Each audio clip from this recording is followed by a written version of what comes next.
Hey everyone. Before we get into the stories, I have a couple of warnings that I need to give.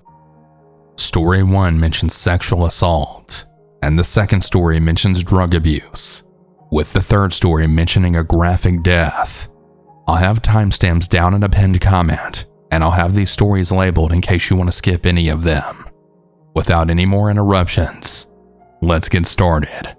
And remember to always stay hungry.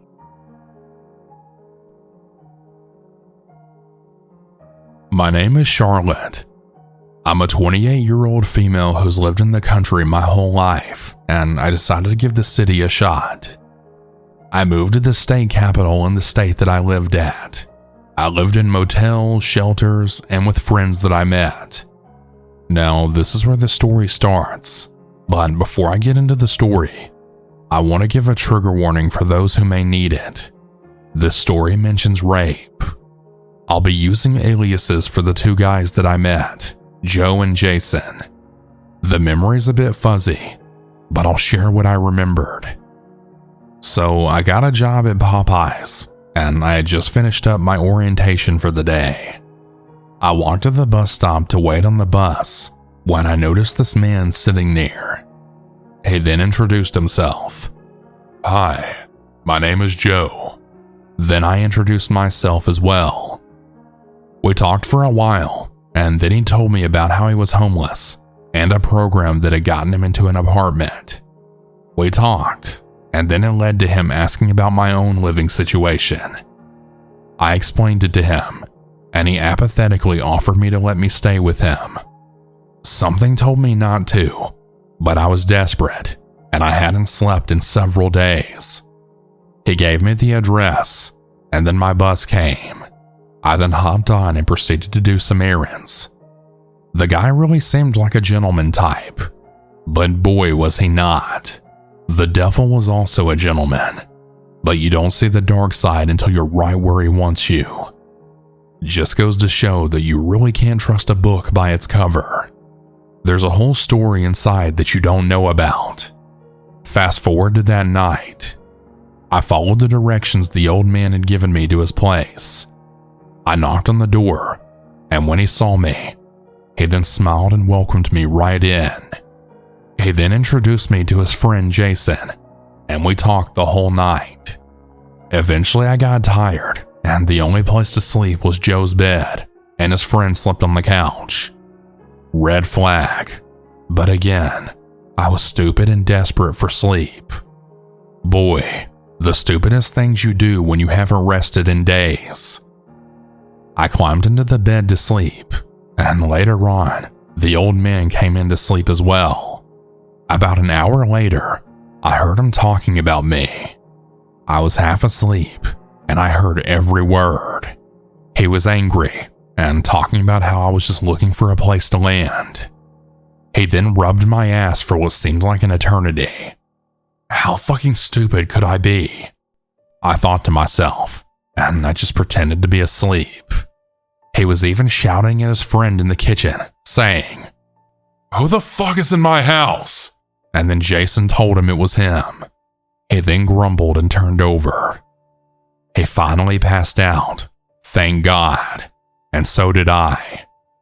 When I woke up the next morning, he was gone. His friend had made me breakfast, and I then proceeded to go to work. I spent the whole day thinking about what had happened and if I should even go back. But again, my dumbass went back anyways. He had kept me up all night, and I wasn't thinking straight from lack of sleep. Fast forward to that evening. I was at Kroger's, which is a grocery store for those who don't know. And then Jason came up right behind me, saying, "Hey, how's it going, stranger?" I saw him and we talked for a bit. He followed me to the bus stop, and then I caught my ride. Later that night, I went back to Joe's, but when the door was answered, it was Jason. I had asked about Joe and where he was, and he said he was looking for him too. We talked till the night, and out of nowhere, he got real flirty with me. I was very uncomfortable. I very shyly said, No thank you, but he kept on. I told him that my butt was hurting as I have sciatica in my left hip. And he then said, "Oh, want me to give you a butt rub?" Oh my God, I thought to myself. This dude wouldn't take a hint. I said no, but he just kept going on.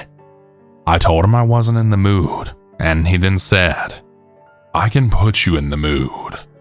I told him about my boyfriend, and he literally replied back with, "He doesn't have to know."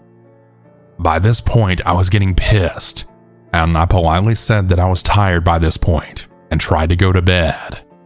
I laid down, and Jason came into the room and proceeded to rub my ass yet again. I was fed up at this point.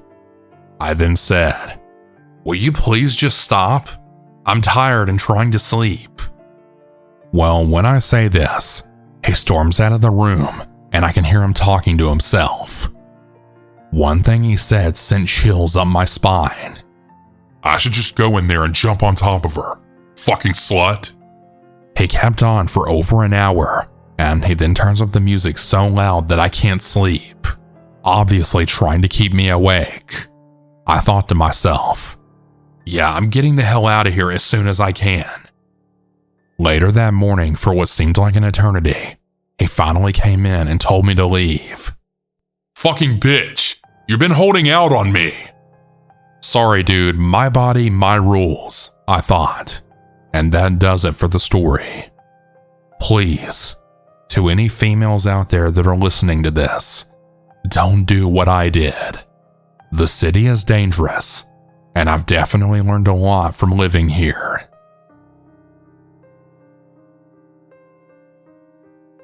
I don't quite remember how old I was. I had to have been in my late 20s when this event took place. I'm not much of a partier anymore, but I used to be bad into partying when I was in my early 20s until my early 30s. I'm only 38 now, so that kind of puts things into perspective. Anyway, I had a friend named Holly and a friend named Tim who had invited me to a party at a trailer that I had never been to. This trailer was out on a back road, a dirt road. Holly was a girl that I used to mess around with, and Tim was my best friend. I told Tim that if I went with him to this party, he couldn't leave me there. He agreed, so I went to the party with him. There were people there that I didn't know. Really, the only two people I knew were Holly and Tim. I was okay with that, but Tim and Holly decided to go do their own thing while I grabbed myself a beer and probably a few shots of liquor.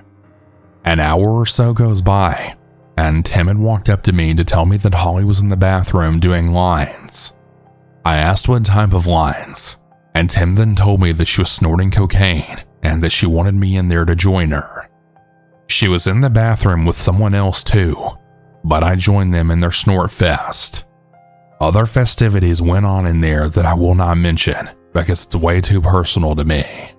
Needless to say, I got really fucked up and passed out on a bed and then woke up with someone beside me that I didn't know. I was so fucked up the night before that it carried on until the next day. So the morning I woke up, and I was angry because Tim and Holly decided to leave me there at the place all by myself. I didn't even know anyone there. I was freaked out, and I couldn't get anyone to drive me home because they were working on his truck. I decided to just chill and wait for them to get done. My heart felt like it was going 500 miles per hour, and I was really fidgety. I thought about the night before, and I've never felt like that from cocaine or drinking. I didn't think much more about it, just that I was antsy and bored. I asked the guy that owned the place if I could take a walk up toward a field that he owned. He said yes, and so off I went.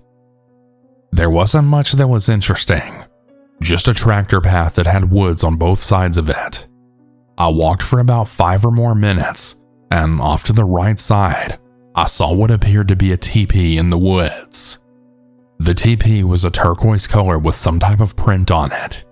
Me being young, dumb, and curious, decided to walk into the woods to take a closer look. I thought maybe there was a couple of people there to hang out with, like maybe there was someone from last night's party. But when I got there, it was empty. No souls in sight. I stood there for a minute listening to see if someone was walking around or if I heard any talking. I heard no one but a four-wheeler in the distance. I looked around and I noticed there was a burnout fire, but it didn't seem to look or smell recent. There were food wrappers on the ground, but I couldn't really distinguish how old they may have been. I decided to be ballsy and look inside the teepee. Nothing interesting but a couple of dead mice, a magazine that looked like a porno, empty chip bags, and more food wrappers that were like the ones outside by the old fire. I just shrugged my shoulders and I just walked back out into the tractor path. I walked for maybe about 2 minutes and I had to use the restroom really bad. Seeing how there wasn't anyone else up there, I walked a few feet and did my business.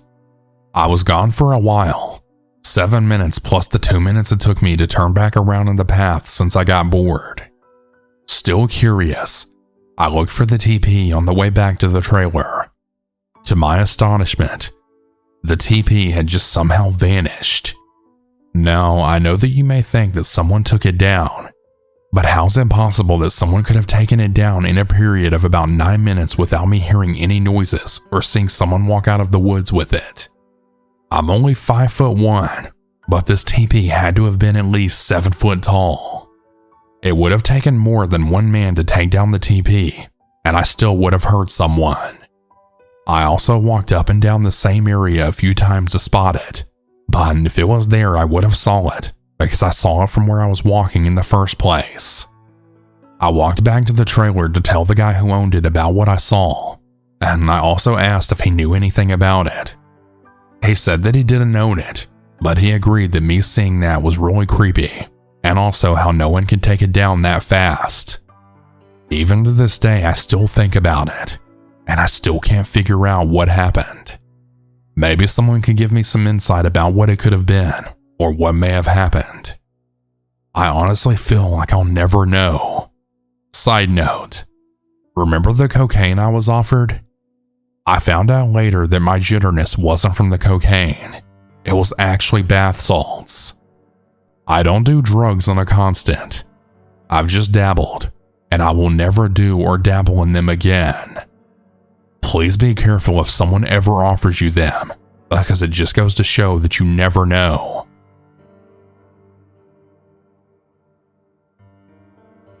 I'm a rookie cop working for a small town in the deep south.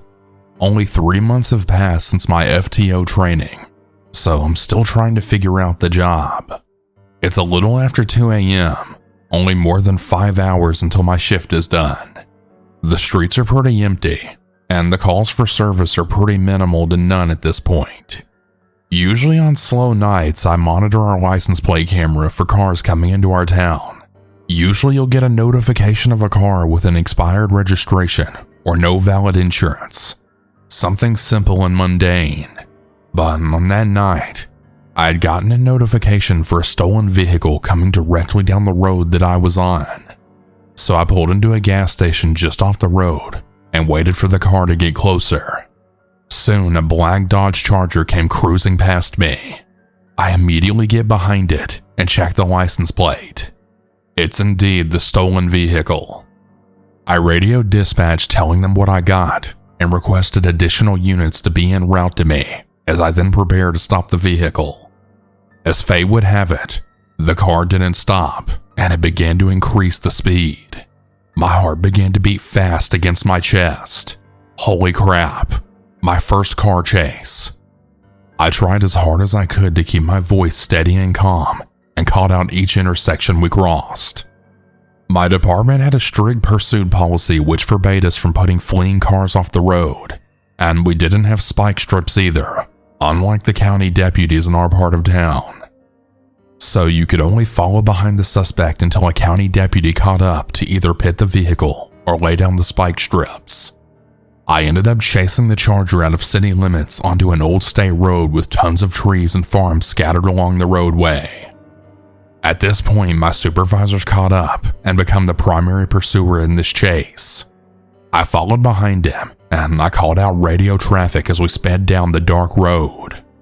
Our flashing blue lights were the only thing illuminating the shadows of the dark trees and darkness.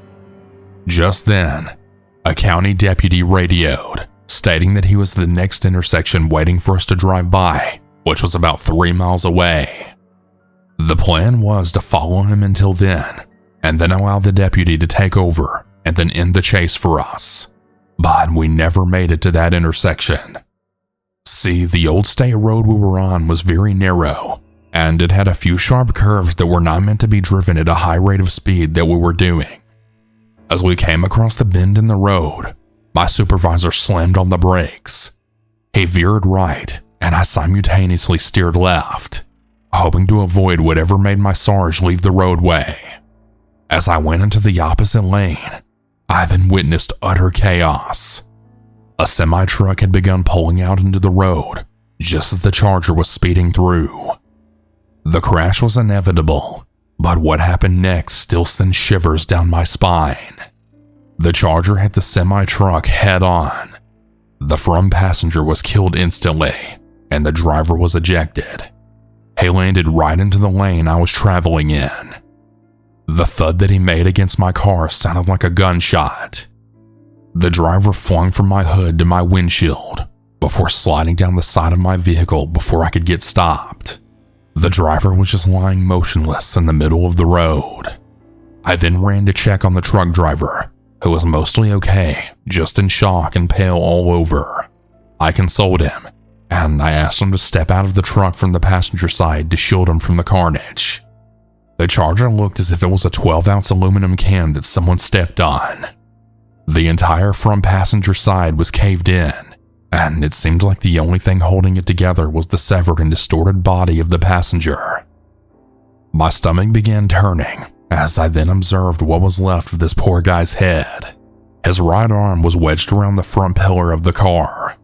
The door had been peeled open, with a pool of blood slowly seeping down into the road from the opening. The dashboard was jammed into his abdomen. We got the fire department to throw a tarp over the car. There was no point in struggling to get him out of the mangled mess out here on the road.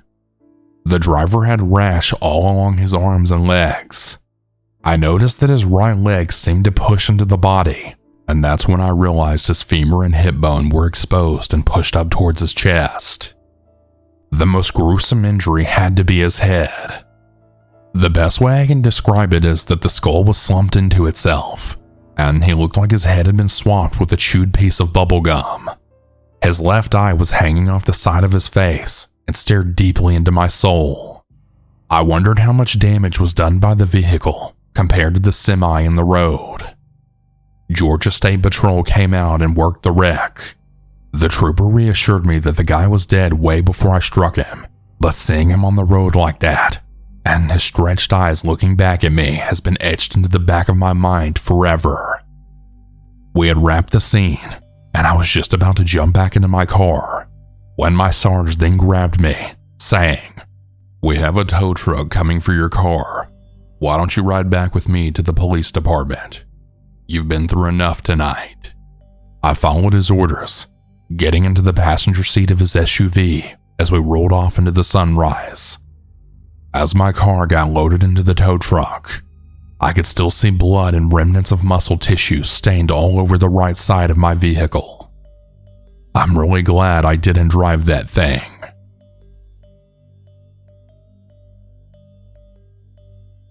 I used to work the graveyard shift at my company. I worked the graveyard shift in 9 years, and in that time I've really encountered my share of weirdos.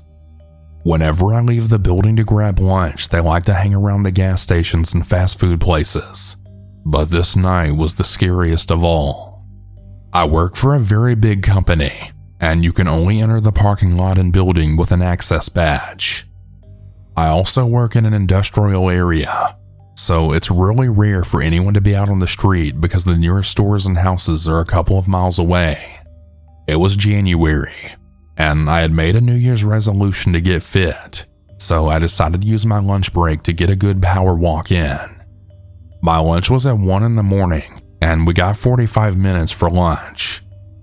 It was a clear night, and it was cold, but I had a heavy winter jacket on, so I was comfortable. I decided to walk the perimeter of the employee parking lot. There was an older gentleman who had always jogged in the parking lot ever since I started working in the facility. I started my walk, and I was feeling good, listening to music and enjoying the refreshing crisp midnight air.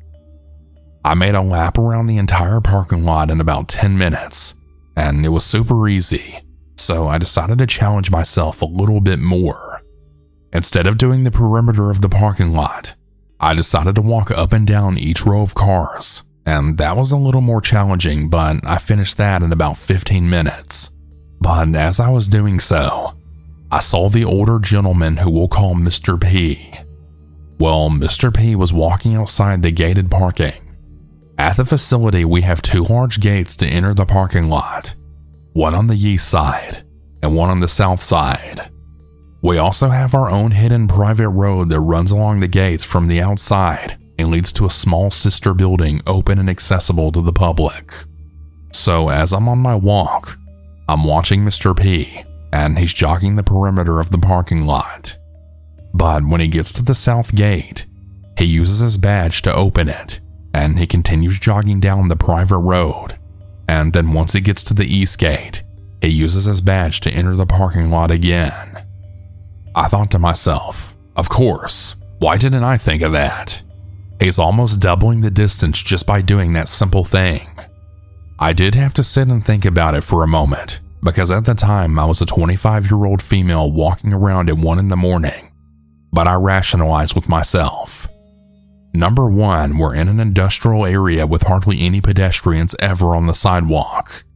And number 2, you can't even see our private road from the main street because we have large and tall bushes that completely obstruct the view of the road. After thinking about it, I decided to try out Mr. P's method. Once I got to the south gate, I badged out and started walking the private road. I was really enjoying myself and watching all of the lizards scatter as I approached. It was nice. I was making my way to the other end of the road and I was heading up to the east gate when I then heard someone saying, "Hey, hey!" It's lunch break at work right now, so I thought it was probably a coworker who couldn't get back in. So I turned around to see who it was, and I then saw a man coming up the driveway from the street. A man that I did not recognize. I was halfway between the road and the gate, and I just kind of froze because I was confused. As he got closer, I noticed that he was wearing a t-shirt and jeans. It struck me as odd considering that it was a cold January night. He had shaggy hair and stubble growing in. He looked disheveled. He was also carrying a black plastic bag, but he was really holding it awkwardly. He wasn't holding it by the handles as people normally do. He was holding it as if it was wrapped around something. He approached and he started to ask me what I was doing. I told him I was on lunch break and that I work right there, then pointed at the gate. He looked to be in his early 30s and about 5'8" and lean build, but it was at this time that I noticed his eyes. They were pure black. They looked very strange. And I don't mean pure black as in a paranormal type of way. More like someone with very dark eyes who's high on drugs. I have some experience myself with drugs and addiction, but that's for another time. But as I'm looking at this guy's eyes, I just see that he has huge pupils. Those pupils were dilated the worst that I've ever seen on anyone. So I start heading back towards the gate. I said to myself, nope, not today. Because I know people are high out of their mind can be unpredictable. But this guy continues to approach me, and now he's asking questions about the facility, and if they're hiring and so on. I start answering him, but I continue to sidestep closer and closer to the gate. As I casually try to inch away, he tries to close the distance. I don't want to turn my back on him, because I'm getting this terrible feeling in my gut. Call it intuition or whatever, but I've always avoided certain people because of bad vibes. I can't explain it. It's just an overwhelming feeling that I get. Quick example. Once I went to get gas at 4 a.m. and I saw another sketchy looking guy. The guy was a Latino in his 40s, and he had a bandana wrapped around his face with only his eyes showing, and he was bald and heavily tattooed. Well, as I pulled into the gas station, he came walking in from the sidewalk and started searching around the floor for something. I got that feeling again and decided to get gas later on, then drove off. But as I was waiting at the light, this same man crossed the street, but instead of walking in front of my car, he went to the driver's side door and tried to open it and continued to walk along the car and try another door before he crossed the street. I always locked my doors getting in and out, thank God. But anyways, now back to the original story. So I was getting that same feeling now. An overwhelming sense of danger overcame me. I felt like this man wanted to hurt me and violate me sexually.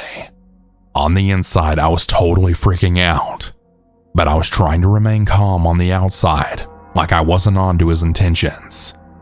The same thing deep inside me telling me this was a very bad man was also telling me trying to run was a big mistake. I felt like it would trigger him to attack. So I continued to talk and sidestep slowly towards the gate, and at the same time casually look around for a coworker coming back from lunch or for Mr. P making his rounds. At that moment, we were completely isolated, cut off from the main road view, and no one was around. It was dead silent. All you could hear were crickets chirping. Then the man asked me callously if I was cold, with those black soulless eyes piercing right through mine, and his hand squeezing the black bag. I let out a small laugh and then said, "Well, no. Why?" And he said in a very flat and cold, creepy tone, "Well, because you're shaking." I looked down at my hands and they were trembling. I was thinking how to respond, right when I saw Mr. P turning the corner. So I changed the subject quickly, then saying, "Oh, here comes one of my coworkers." I then said, "Hey, Mr. P!" But he didn't look at me, so I said it louder, "Mr. P! Mr. P!" And then Mr. P jogged right on by me, then going through the gate and continued. I didn't know what to do next. I was about 10 feet from the gate, and I was really considering saying forget my gut and then darting for it. But as I looked at the bag in his hands, I was really afraid of what might be in that bag. Images of a butcher's knife flashed through my mind, only pushed out by the thought of what if it's a gun. I took my phone out of my pocket and I checked the time. I only had 5 minutes left for my lunch break. I had to get back, but I was terrified. I would have to turn my back to him to enter the gate. Just then, I saw headlights coming up the driveway, and it was a coworker returning from lunch. He turned back to see the car coming up behind him, and he stepped out of the way. Now he was standing next to me, but we were still about 3 feet apart at this time. I used this distraction to get closer to the gate. Now I was about 2 feet from the badge reader. Then another car pulled in behind the first one. He looked back at me, and I used this as an excuse to watch him. I continued talking to him while walking backwards towards the gate. I told him I was sorry, but that I had to get back to work now. I explained to him that all the cars coming are people returning from lunch. I told him it was nice to meet him, which was a total lie, then bumped into the gate. I turned around and hit my badge quickly, and then made it on the other side of the gate. And he said to let him know whenever they start hiring. I said that I would, and closed the gate behind me, watching him then turn and walk back down the driveway to the main street. My heart was pounding fiercely now, and my whole body was trembling. My legs were shaking so bad that I could hardly walk. People might think that this was just a man down on his luck looking for work and that I was overreacting, but to those people, I would say that you had to be there and really feel the vibes.